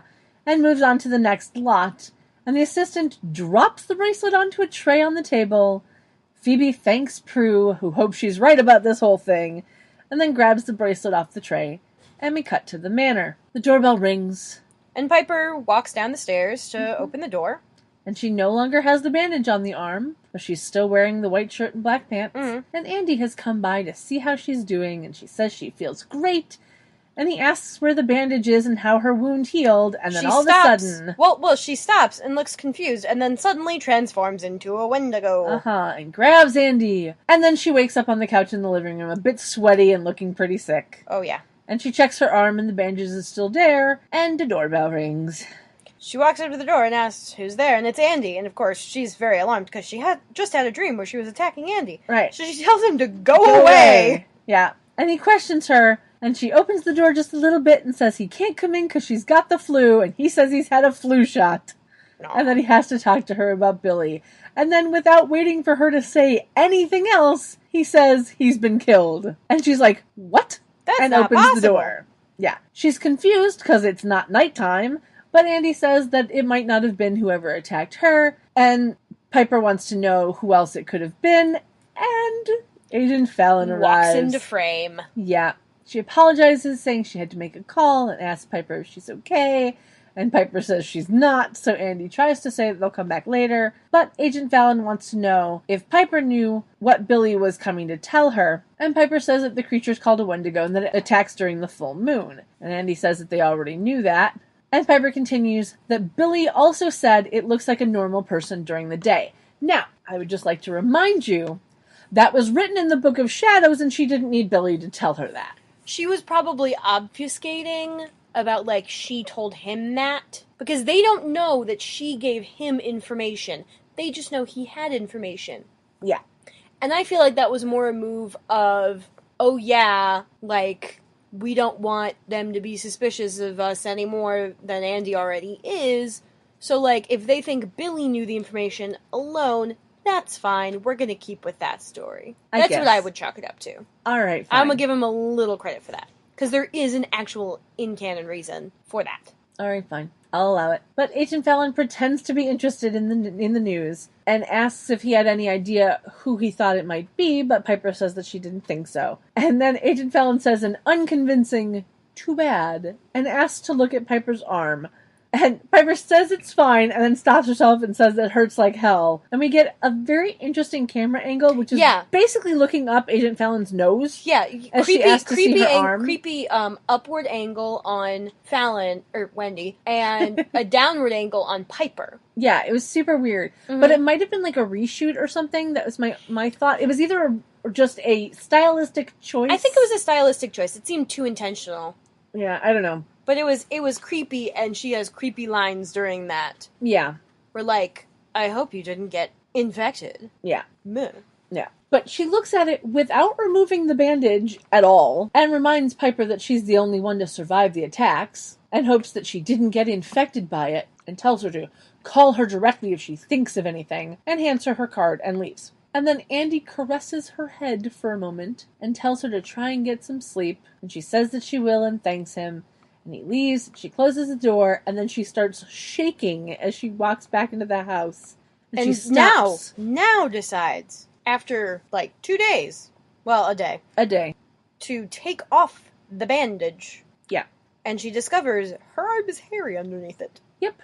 And she starts crying and shaking even harder. Well, yeah, it's alarming. You do, yeah. Because of all the infections you expect, you don't want to be turned into a fucking werewolf thing. Yeah. And then I said... My notes say we have another commercial break, but I didn't remember it being a commercial break. But, you know, whatever. We go by my notes. Sure, why not? And as we come back, I love my notes. This is why I love my notes. I said, we get a shot of a white building, and the shot pushes in fast on one of the windows. The DP on this show had a love of the push-in, didn't he? Yeah, because he pushes in on Piper's face right at the end of that last scene. Uh-huh. And I'm like, zoom? Really? Yeah. Was that necessary for the dramatic effect? Yeah, yeah. But yeah, he pushes in a bunch in this episode. It's really funny to me. Yeah, and then we get a shot inside of the most 90s apartment. Yeah, well, actually, it was very 80s apartment. There's floral wallpaper all over. Well, okay, so it was, the first apartment we ever see in the show is the white and the wicker. Yeah. And that is very of the era. This is also very of the era, but they're two very different styles. Mm-hmm. The white and the wicker is more like modern, stylish, and this is more like homey. Yeah. So this is homey 90s. Yeah. The most homey 90s apartment. Yeah. Also, that fucking bookshelf. Damn, I want a bookshelf. Yeah. I want space for a goddamn bookshelf. I know. I'm right there with you. Yeah. I have 6 bookshelves worth of books and only 4 bookshelves to put them on. Yeah. And only 2 of those bookshelves are actually big enough for books. I have 0 bookshelves and so many books. Yeah. They're all under my bed. Because I gotta work on those shelves. Yeah. Because I never actually got around to that. Yeah. Gotta do that. Alright, so, inside the building... We get a lot of floral wallpaper, and we hear the doorbell ring, and a woman dressed in a dark blue sweater over a light blue wrap dress type thing comes into frame and goes to answer it. Phoebe's at the door. She looks like she's dressed as if to indicate that she's a nurse or something. It was either like a nurse or a housekeeper, or like, it was the stereotypical helper type outfit, yeah. Which, could that be racist? Because she's a black lady? No, not necessarily. Because the last time we saw somebody in this type of outfit was Aunt Jackie. Oh, yeah, yeah. So, yeah. But yeah, so Phoebe's at the door, and she asks if this woman is Harriet Lane, and I'm fairly certain, hold on, has she been in other things that I recognized her from? Yeah, she was on Nashville. That's why I remember her. I knew she looked familiar. Oh, apparently she's also been on Drop Dead Diva. I don't watch that show, though. I think it got canceled. Yes, it did. Much to the chagrin of my friend Danielle. Oh, for shame. She loved that show. I disliked the premise of that show, but that's a topic for another day, because... I watched a couple of episodes, and it wasn't as bad. Like, sure, the premise was a little, but where they went with it, at least in the couple episodes I saw, was okay. I didn't bother to watch it because the premise of stuck-up, skinny white girl dies, gets stuck back into the body of a fat white girl to learn how to not be a stuck-up, skinny white girl, just kind of annoyed me. Yeah.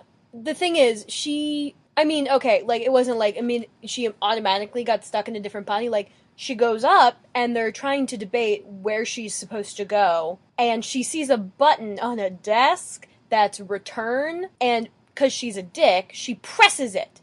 And that action sends her back into the nearest available comatose body, which happens to be a lawyer. And so now she's got to go work at a law firm, and people think she's competent. And so she's got to deal with, like, a lot of that. Plus, she's in a body she originally would not have, like, ever wanted to be in. But no one else really acknowledges that fact. No one treats the woman like a fat woman. Like, and she gets, like, a guardian angel who's trying to put up with her shit. Yeah, I think the trope of skinny person stuck in fat person body just pisses me off. Okay. Pisses me off. Okay, I feel you. Just a bit. But, like I said, that is a tangent I'll go on another day, maybe. In a different podcast of cat rants about shit. Anyway, back to this show. So, as I said, Phoebe was at the door, asked if this woman is Harriet Lane, and Harriet asked who wants to know. And Phoebe says they've never met, and that she works at an auction house, and then she babbles a bit about her sister getting the job. Yeah, she's super blabby. Yeah, it was adorable. And then she asks about the bracelet. She holds it up, and Harriet's eyes get wide, and she takes a closer look at it before she says that she's never seen it before. Like, her face entirely closes off, so you can tell she's lying. Yeah, absolutely. And Phoebe questions her, and Harriet goes to close the door, but Phoebe stops her and says that, she knows that this must be hard, but that she knows that Harriet recognizes the bracelet to be her daughter's, to which Harriet gets a bit defensive and wants to know why she's doing this to her. And Phoebe asks what her daughter's name is, to which she replies that it's Terry. And then Phoebe nods to Prue, who's standing at the end of the hall. And Who Harriet, then walks around the corner. Yeah. Harriet wants to know where her daughter is, and Phoebe takes Harriet out into the hallway, and Prue is standing there with Terry. He's wearing a jacket, a shirt, and a plaid skirt, all in different shades of blue. And it's played by Christina Milian. Yeah. Which totally came as a shock for me. This was her 7th role. I looked it up. Oh, wow. She'd already had 6? Yeah. That's fun. Yeah. I looked it up because I was just like, that's weird. I did not remember her at all in this. But yeah. She looks so little. Yeah. She's a baby. So little. She's a baby. Which makes it even funnier because when she's on Grandfathered, she's purported to be like 25. And she's a full 10 years older than that. Well, yeah, she was born in 81. Mm-hmm. So, yeah, she's a year younger than me. God, just ageless. Yeah. That girl. So, Terry and Harriet have a lovely reunion, and Prue says to Phoebe, I guess that bracelet was worth more than I thought it was. Phoebe says, are you kidding? It's priceless. Mm-hmm. And she thanks God for her powers, which I thought was very funny. Yeah. And Prue says that it wasn't just her powers that made this lovely reunion happen, and then very the phone nice. Rings. Well, it's a very nice line in and of itself, but saying, see, you're good at what you do. You have competency beyond your powers. Your powers do not make you good at solving these problems. That is entirely you. Because the power showed you what you needed to figure out the situation, but then you went above and beyond to actually get it done. Yes. So, yeah. But then Prue's phone rings, and apparently it's Piper, who sounds terrible. Yes. And it's very alarming, and so they decide to go home. And is this a new phone? Yes. I think so. Yeah, it's new, it's chunky, it doesn't really have much of an antenna, and it's not a flip. Yeah. Honestly, it looks like a house phone I've had. Yeah. And it also looks a little bit like a cell phone I've had, but yeah. Yeah. I think this was a different phone. Because it had some gold case on it. Yeah, it was gold on the front and black on the back, which her last one was all... One of those interchangeable faces. Yeah. I know those well. Yeah. Yes, Blue? Yes, your butt is exposed. I will cover it. Well, you're going to come over to me in a moment, Blue. Yeah, shush. But yeah, she asks what's wrong, and then we cut to Andy and Agent Velen in the park, because can't stay in one place too long. Yeah. She says that she hopes Piper's going to be okay, because she didn't look very well, and Andy agrees. And then he points out where the victims were attacked, and she asks if he wants to get a closer look. He says he does, and they start walking. And she says that he should turn his cell phone off so it won't ring and scare the creature away. So they both turn their phones off and keep walking. It's a good excuse. Mm-hmm. Good as any. Yeah. And there's some lovely wide shots of them walking. It's a very pretty park. Mm-hmm. I don't know if it was a soundstage or an actual I think it's park. Golden Gate Park. I have no idea. Well, I know they go to pretty. Golden Gate Park a lot in the series. I don't know if this is that, because I have never been to Golden Gate Park. Nor have I. But then we get a bit of weird conversation. She says, "This is a nice spot. How did you find this place?" And asks if he and Piper's sister spent time there. And he's like, no, Prue's a lot more highbrow. Yeah, but they're going to where the crime scene was. Why would she be asking, how did you find this place? Like... Yeah, that is weird. Yeah. Like, what? Don't know. Yeah, I don't know. But yeah, he says Prue runs more to the highbrow, and she says it's her loss. And he says, "I take it you're not married," and she replies, "Do you see a ring on my finger?" No, because your hands are in your pockets, Wendy. Yeah, well, you know. And then we get more exposition time. This entire episode is filled with exposition time. So much. That would be shirt number 2. Yeah. Where she says that she was engaged once, and he was totally her world. Then one day, boom, empty dresser, one-word note of sorry. And it kind of phases in and out of being ADR in this scene. Yeah, it's a little weird. Like, every wide shot is ADR. Every close shot is not. Mostly not. Yeah, it was weird. But who knows what happened in the wide shots, you know? Mm-hmm. But yeah. She says that she started falling and kept falling, and Andy says that he knows how it is, and she's she like, comes back with, fuck no, you don't. don't. Yeah. Like, bitch, please. Yeah. And now we're in close-up shots because it's more intense that way. And she says that she did what she needed to make herself strong and make it so no one could ever hurt her like that again. Okay. I want to know what she did. Well, considering she's a Wendy, I think we know what she did. Yeah, but like... I think she tracked him down and cut out his heart. Yeah, I guess. I don't know. But Andy asks, you know, or says that he'd love to know how she did that. And she says that maybe if I'll he's show lucky... you. Yeah. If he's lucky, she'll show him. Yeah. Which is both, like, a very flirty line and also, for the audience, like a fuck. Yeah, a little bit. And then she says that her life is a lot less complicated now. All she's interested in is sex. And when he gives a small look of surprise, she asks if that shocks him. Yeah, his eyebrows go way up. Mm-hmm. But he downplays into it. his gelled hairline. You and his hair, man. It's... Duh. I don't even have words for it anymore.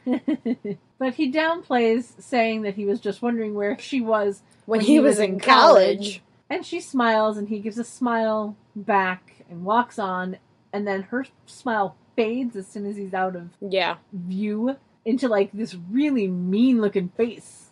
Mm-hmm. Yeah, she's clearly just, like, flirting with him to distract him from how implausible her entire fucking story is. Like, yep. For the simple fact of the FBI would not be on this case. Yeah, well, you know. Who knows how she's managing it. We go with supernatural logic, like the TV show Supernatural. Yeah, I figured that's what you meant. Is, you know... People just accept it if it's an FBI agent. Exactly. Yes. You show them a badge and they believe anything you say. Mm-hmm. Isn't that right, Wendy? Uh-huh. So then we cut to the banner, and Phoebe and Prue walk in, and they call for Piper. She's, like, in the sitting room. Yeah. Or, well, it's technically it's the living room. I'd call it the lobby. Yeah. Because it's right across from the stairs. They have so many rooms. Mm-hmm. It's just outside of the solarium. She's sitting in a chair, mostly covered by a blanket. Yeah, she's sweating and shaking. Oh my god, yeah. She says that she's miserable, and Phoebe tries to tell her that everything's okay, but, you know, she says that it's not, and she pulls off the bandage to show them the hairy arm. They're understandably disturbed. Yeah, they are rightfully concerned. As you do. Yeah. And Prue asks if she can get up, and Piper takes an angry tone and tells her to back off. Yeah, snaps at her. And angrily wonders if Prue thinks she can't walk now. And Phoebe says they're just trying to help. And Piper, still in said angry tone, replies, "Help me, you can't even hold a job." Which, holy crap. Yeah, I don't know how I feel about this device of showing, like, Piper's transformation via dialogue. Well, I don't hate it. I don't hate it, but I don't like it. Yeah. And I don't know how to really feel about it. Because in some ways, yes, it is showing, not telling. But in other ways, it's literally telling. Like, Yeah, I don't know, but... Yeah. I've seen craftier ways to show people's transformations in shows into other things. Yes, but not into the Wendigo. No, not into Wendy. Yeah. Wendy, go away. But yeah, so Prue tries to get her to calm down, and Piper tells her to save it, and wonders if she always has to be in charge. As much as I don't like the device of this, the angles on this scene are great. Uh-huh. Because you get, like, a nice downward angle on Piper, like, showing she's small and, you know, sick-looking, and, you know. Yeah. And upward angles on Prue and Phoebe, like, showing how much they care. Not, like, creepy upward angles, like with Wendy, but, you know, upward nonetheless. Yep. But then Piper adopts a meek, helpless tone, and apologizes and asks what's happening to her. Yeah, also, there wasn't enough of a differentiation, because, like, the angle on her didn't change when that happened. Yeah. Like, there's camera angles you could use to show this being completely different. Like, it didn't change enough. There wasn't much of a differentiation between angry, transforming Piper and, you know, regular, scared Piper. Yeah. So, yeah. Maybe that's part of my problem with it. Maybe. Could be. But, you know, the DP on this show is weird, so. So weird. Yep. So, Prue says that they're going to take care of her, and Phoebe sees Agent Fallon's card on the table. A very grainy shot of Agent Fallon's card. Yeah. Clearly, like, they took a shot of it, and they're like, no, let's go closer. You can't reshoot it. Okay, let's crop it. No, closer. Crop. Okay, now it's only on the card. Enhance! Yeah. She picks it up and has a premonition of Agent Fallon with turning Andy into a Wendigo. Yeah, with Andy turning into Wendy. Yeah, and we get some lovely morphing CGI in that vision. I didn't take any pictures, though. It wasn't as funny. It was the best CGI morphing that 1999 could buy. Yeah. It wasn't as funny looking as Hannah turning into a panther, so I didn't bother taking pictures. Well, actually, it might have been the best CGI morphing that 1998 could buy. Because even though this would have been aired February, it probably would have been shot in, like, November. Yeah, probably. But Prue and Piper both question Phoebe as soon as the vision ends, and she then tells them that the Wendigo is Agent Fallon, and Piper says that she thought it had to be a him. No, way to be sexist, Piper. But Phoebe says, I guess not, which I thought was kind of funny. Wow, Pipes, that's sexist, says my notes. Well, see, again... Sarcastically. Yes. It's like, you know, the Book of Shadows says it was a guy, so... They said the original one. Yeah, so you assume. So it's not necessarily sexist, it's assumptions. Well, if she thinks she's turning into one, shouldn't that prove that it doesn't have to be a guy? Well, you know. Yeah.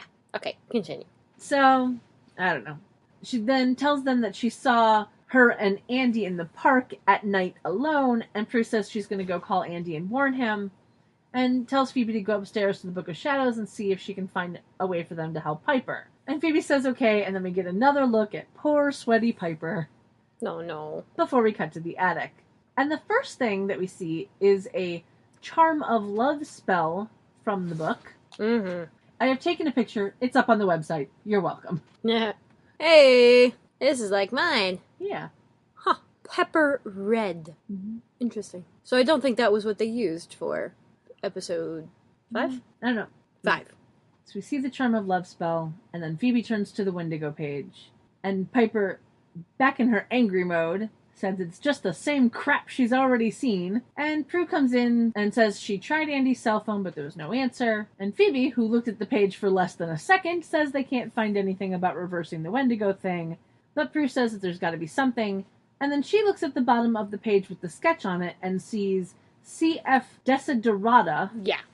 CF Desiderata. And asks Phoebe about it. And of course, Phoebe has no idea what it means because she doesn't speak Latin. But Prue does.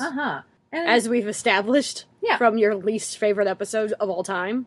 Yep. Yeah.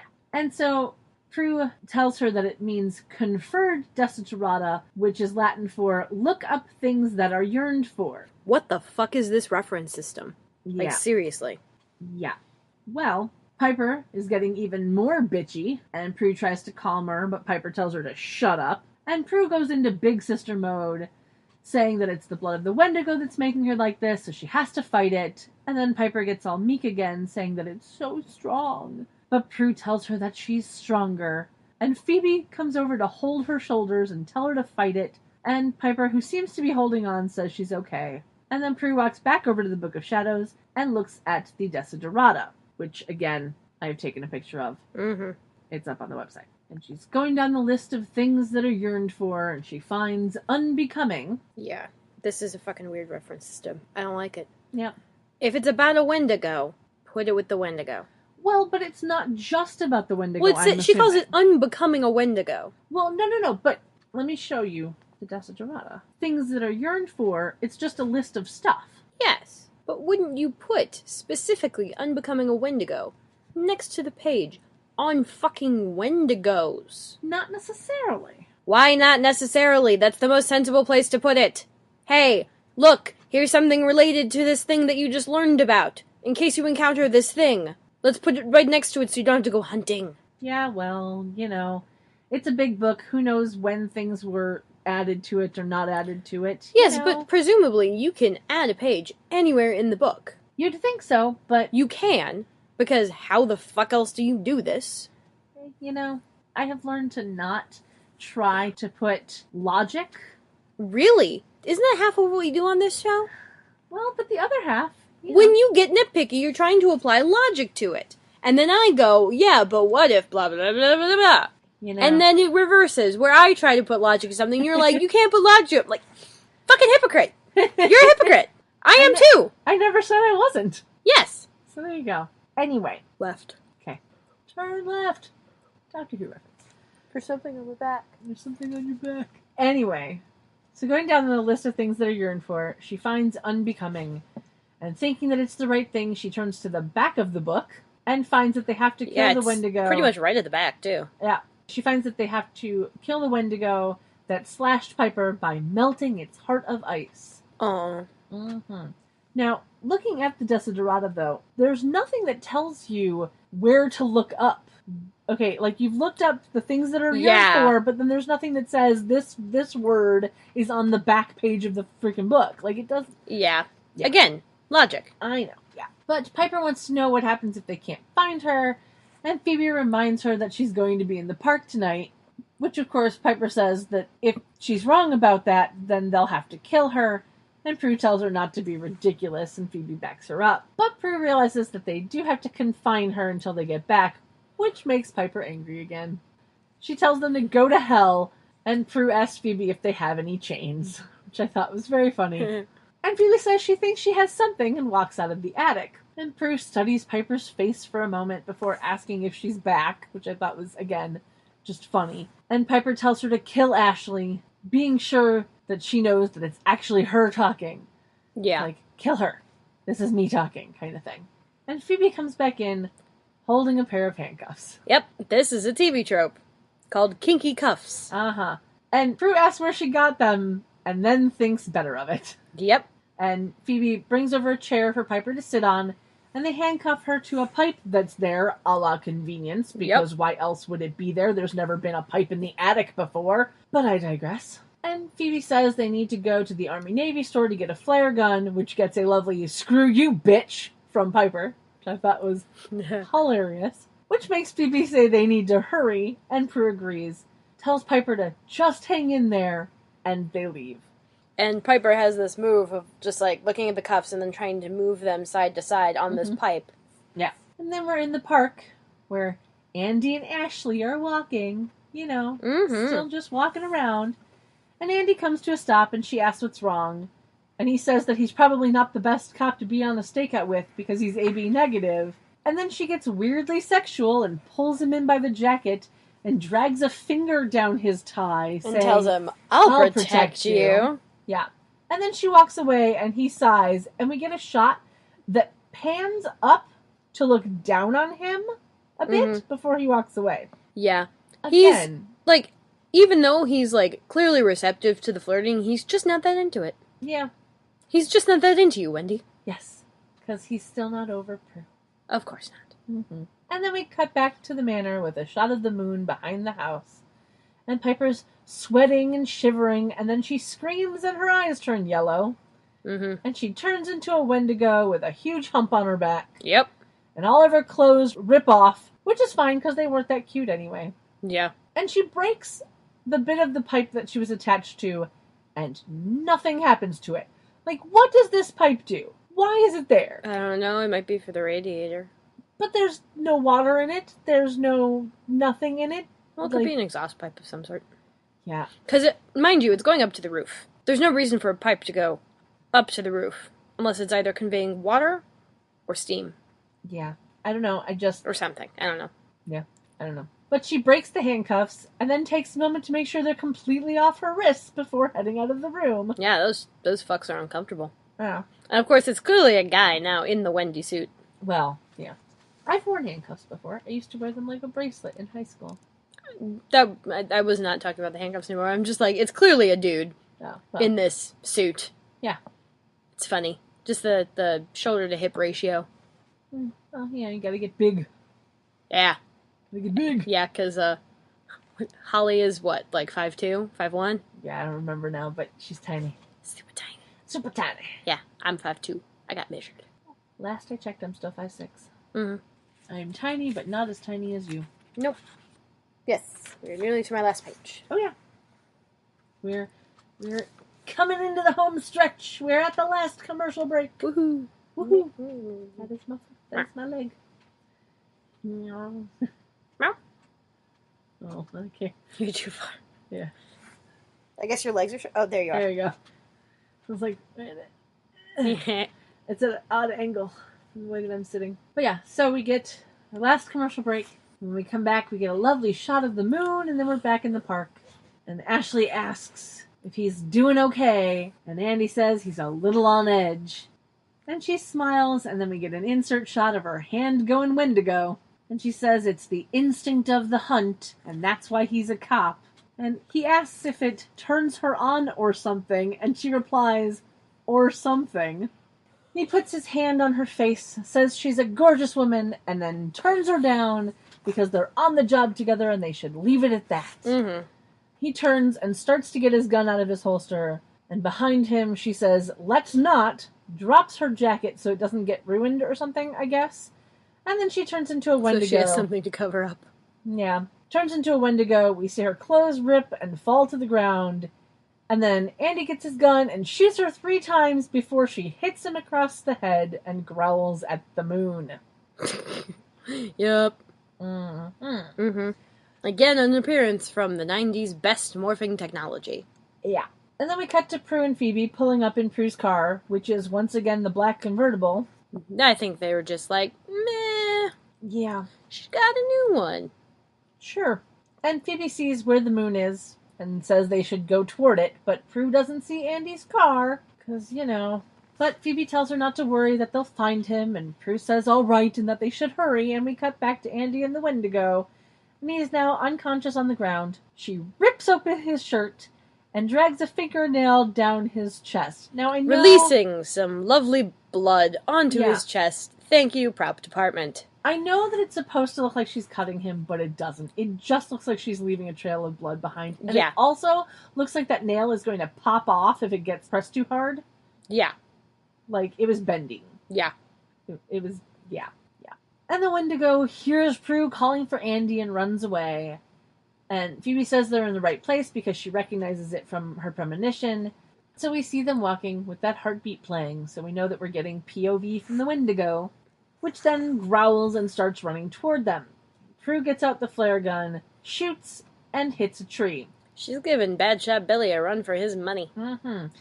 It scares the Wendigo into running away, and Prue asks for another flare, and we see the Wendigo watching them from the bushes, and Phoebe thinks that Andy is dead because he didn't show up at the sound of the flare gun. But Prue states the #1 rule of fiction, which is no body, no death. Yep, not dead before we find a body. And my favorite is my notes say, Prue isn't listening to that shit, which is just great. And then Prue loads the flare gun again, and the Wendigo runs toward them again from a different direction. Prue fires the flare gun and hits another tree, scaring the Wendigo. Poor trees. Yes, they those just poor keep trees. Getting hit by the flares. Yes. And how are they not bursting into flame? Like, how are they not getting... Because the prop department is good? I don't know. Like, you'd think shooting a flare at a tree would, set the tree on fire and not just have it smolder in the tree. Yeah, I don't know the physics of it. Don't know. But Prue asks how many more flares they have, and Phoebe says that they only have 2 left, because that's all they had. Mm-hmm. So Prue reloads the flare gun, and then they see Andy on the ground in the distance, and so they run over to him.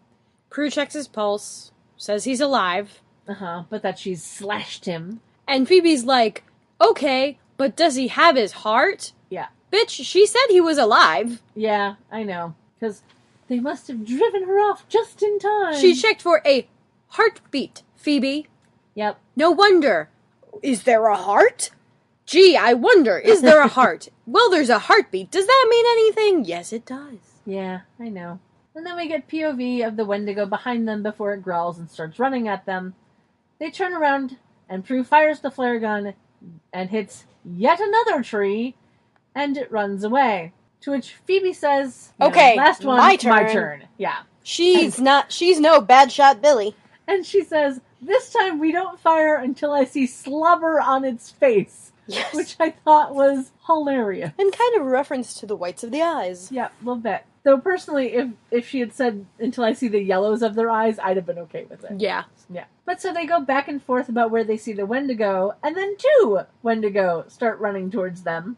Well, no. They start talking about, oh, it's over there. No, it's over there. No, it's over there. And then they realize it's not 1, it's 2. Right, that's why I said they go back and forth.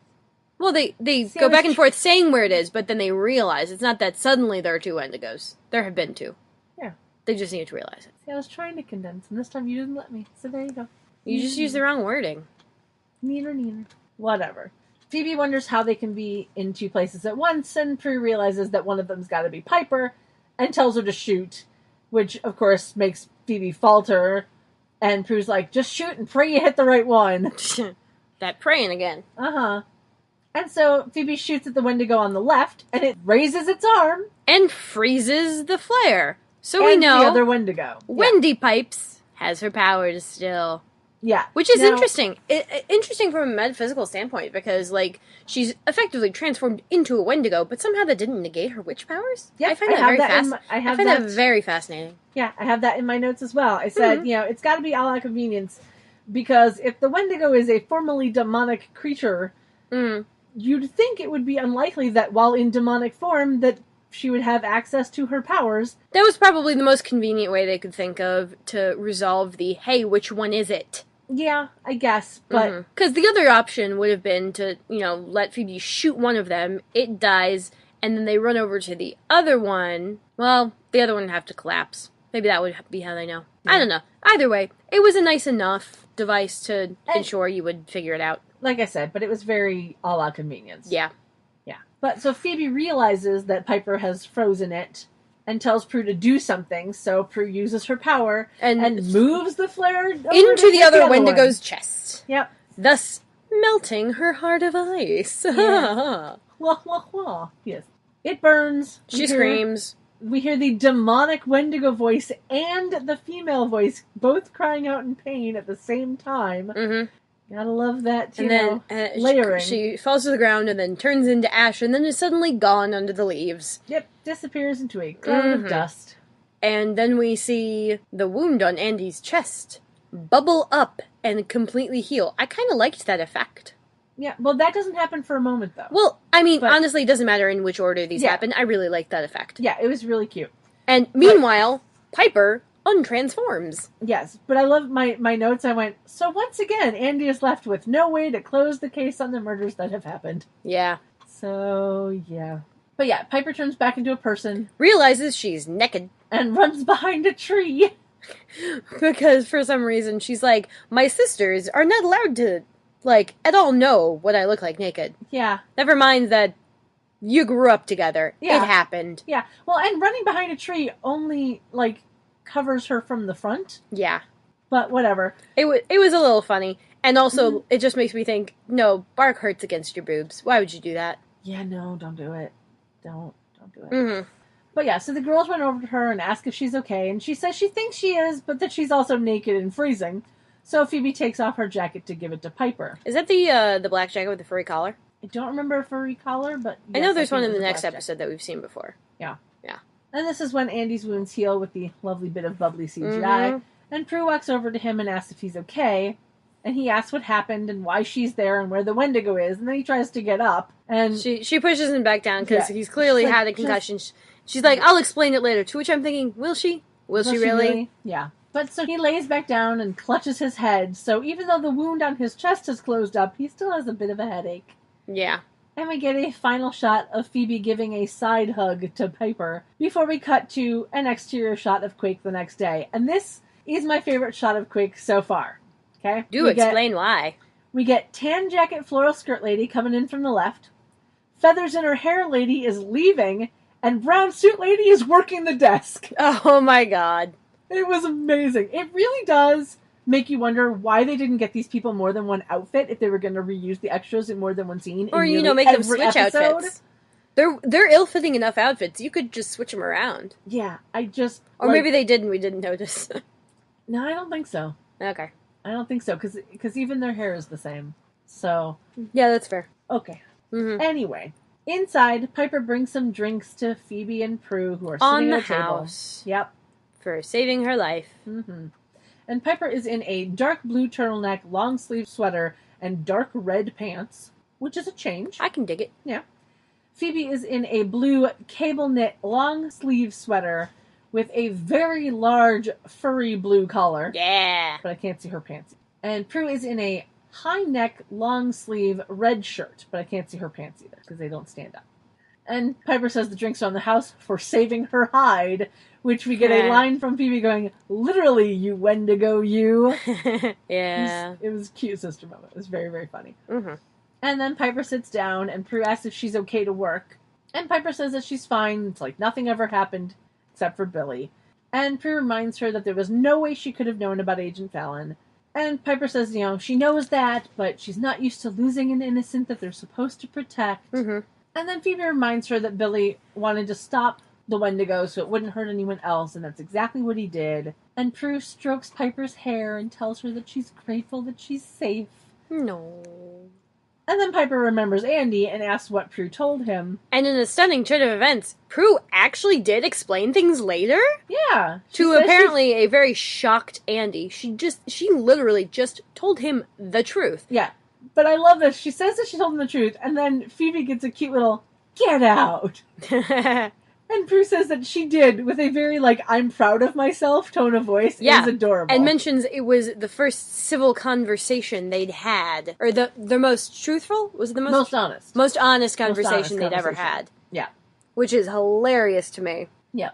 And then this is the point at which Phoebe decides that she has to talk to Prue about something. And don't be mad at her, but she quits. Well, but before that, when Prue says it's the most honest conversation that they've ever had, it makes Phoebe think that Andy might be more open to her being a witch than Prue thinks. Yeah.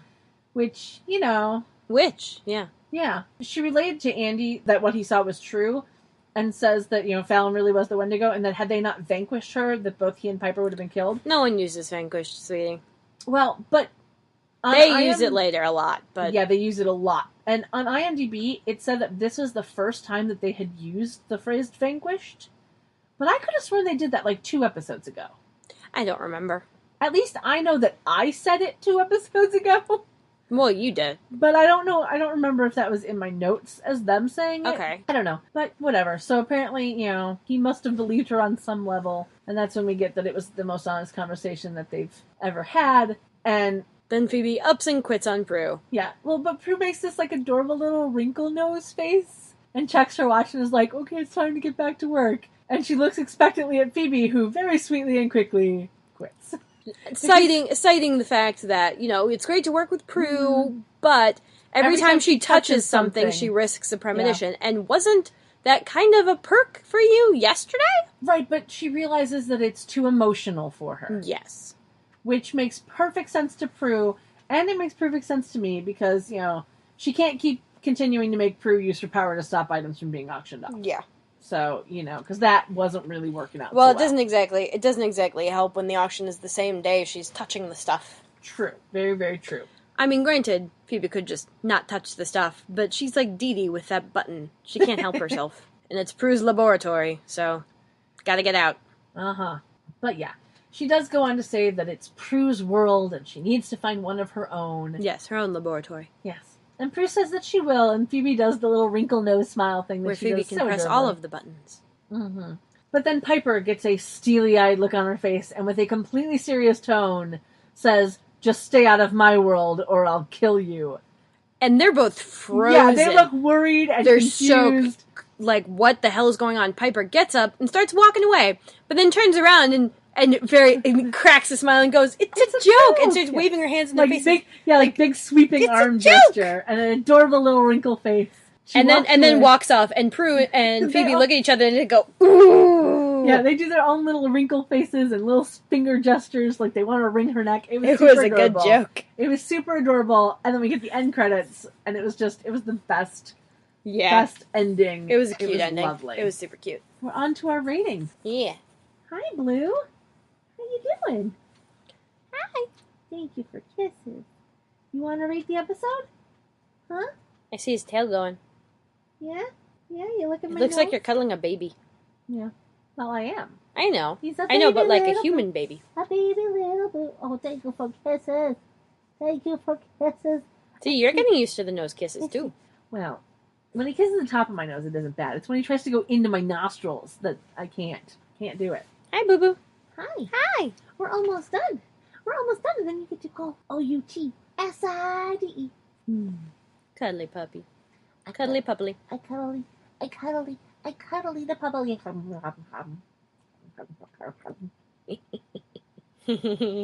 That's cute. Okay. Mm-hmm. So we're on to our ratings. Yes. Would you like to go first? No, you go first. I go too first too much. Okay. Too first too much. No worries. I'll edit that in post. Nah, leave it in. Okay. So I gave it... I couldn't pick just one today. Uh-huh. So I gave it 8 out of 10 bendy fingernails, broken spoons, and reusable extras. I didn't actually think of a rating, because I went straight into the next episode when I was just doing my notes. So let's think of something. I'll give it 8 out of 10 Power Woman haircuts. Alright, that works. Blue, what will you give it? He gives it shivers. He does. He gives it 3 out of 4 shivers. Yeah. But yeah, it was definitely better than I remembered it being. Mm-hmm. Yeah. And then we're on to the outfits. Do you have a favorite outfit this time? Nothing really stands out at me, honestly. Like, I really did like Piper's sweater, though. At the beginning. Mm-hmm. Yeah, that turtleneck was nice. It looked cozy. At the beginning? Yeah, with the gray stripe across the boobs. Oh, yes. The very, very beginning. Yes. Because I was like, she was in like a thing all day. Yeah, for me, Prue's very first outfit, the purple top with the gray pants, was my fave for her. Piper, I liked the final Piper outfit, the blue turtleneck with the red pants, because it's a new look, and I liked it. And for Phoebe, I actually really liked the brown suit she was in. Oh, yeah, that was cute. But, like, how can I not pick the blue sweater from the end? I mean, it's blue and it's fuzzy and it's... Yeah. So I'm torn for those two. By Natalie Imbruglia. Yes. But that's it. I think it's social media plugs. Absolutely. So, as always. Yes. You can find us at charmchats.com. Uh-huh. We are on Facebook, Tumblr, Twitter, Instagram, all of the things. If you search Charm Chats, you'll definitely find us. Yeah. Although I think on Tumblr and Twitter, we are Charm Chats Pod. Correct. Because for some reason, Twitter wouldn't let us just have Charm Chats. Yeah. Still looking into seeing if I can get that. Because I looked it up originally, and it's it an said egg. it was available. It's an egg. Yeah. It said it was available, and then it wouldn't let me have it. Still kind of mad about it. Yeah. I don't blame you. But I digress. We're on Snapchat. Oh, yes. Though you have to catch us. We're very rarely on Snapchat. We're on Snapchat on Sundays. Yep. Generally. Yeah, but that's about it. But what are you doing? Shaking and shivering, and so I have to hold him close. Hi, Blooper. How you doing, baby? Oh, thank you for kisses. Did you sneak your head out to give me kisses? Yes, you did. Yeah, you did. Yeah, you did. Oh, thank you so much. Okay, back under you go. We're almost done. Right. Last thing we have to plug. If you would like to help us keep this podcast going, you can donate at patreon.com/charmchats. Oh, yes. And we would be eternally grateful. Yes. You might even get a shout out. Yeah. And of course, if you would like to follow us on our own personal social media accounts, you can find me at GingerBlivet on just about everything. Mm-hmm. In fact, actually, no, I think it's everything. Mm-hmm. And Cat is... Cat Waterflame. Or just Waterflame. Yeah. Depending. Yeah. Well, most things, I think, except for YouTube, I have as Cat Waterflame. My YouTube is Waterflame, but like... Well, your Instagram is also Waterflame.